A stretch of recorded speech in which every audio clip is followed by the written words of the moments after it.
peur d'échouer est un extraordinaire outil d'auto-sabotage. Imagine, tu veux atteindre un objectif, quel qu'il soit. Ça peut être en perte de poids, en performance sportive, en affaires, sur le plan personnel.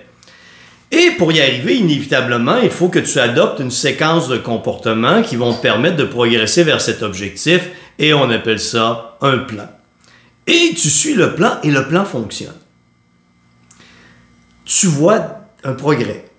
Tu progresses vers l'atteinte de ton objectif, mais par le passé, tu as échoué, échoué, échoué et échoué encore.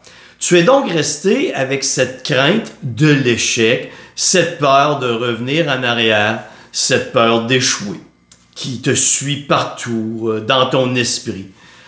Et arrive, même si tout va bien, tu suis le plan. Tu suis la séquence de comportement. Tu es capable de voir les progrès et de les quantifier. Arrive cet instant troublant où tu te mets à douter. Pour aucune raison. Oh mon Dieu!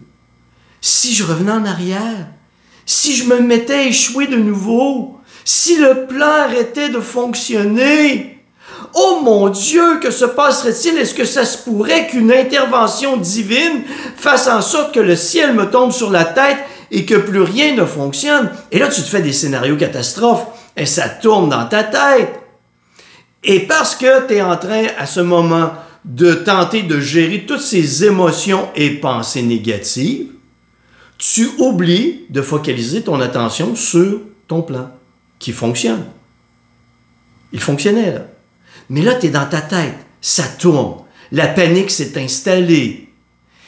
Alors, face à cette panique, comme tu ne focalises plus ton attention sur le plan, que vas-tu faire naturellement?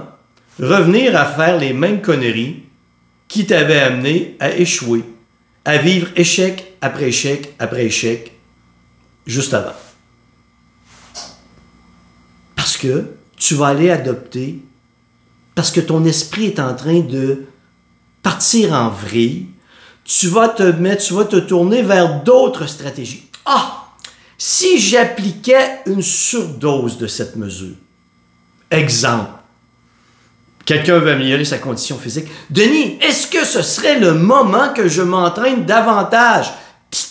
Non, ça fonctionne bien. Oui, mais Denis, je pourrais peut-être améliorer davantage ma condition physique. Non, la surdose d'une mesure n'est pas la bonne réponse.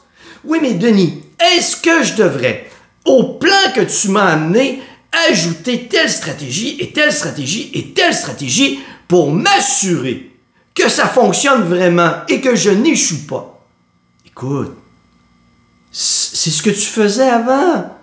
T'appliquais un tas de stratégies stupides, pêle-mêle comme ça, t'arrivais à rien, tu t'as vécu échec par-dessus échec par-dessus échec. Là, t'as un plan qui fonctionne parce que la panique s'est installée dans ton cerveau.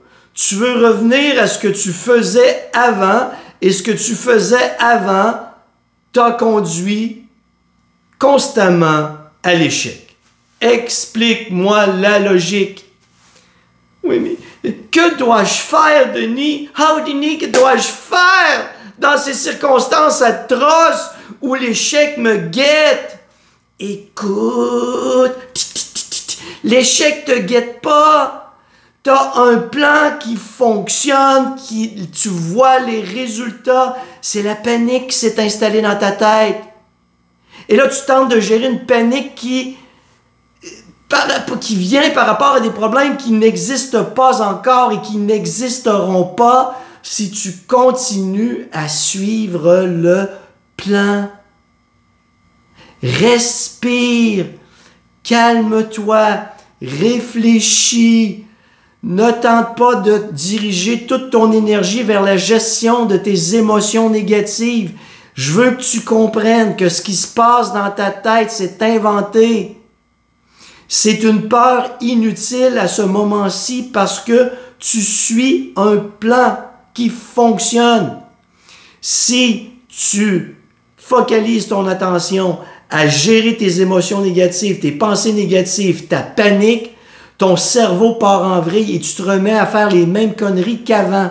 C'est ce qu'on appelle de l'auto-sabotage. Veux-tu auto-saboter ta réussite ou tu veux vraiment réussir? Quand tu veux vraiment réussir, tu respires, tu fais l'effort de focaliser ton attention sur ton plan qui fonctionne et tu te parles à toi-même et tu te dis « Hey, Denis, tu es en train dans ton cerveau d'inventer un tas de conneries, de te créer des peurs et des scénarios catastrophes qui n'ont pas raison d'exister et qui n'existeront pas parce que tu suis un plan qui a fait ses preuves. »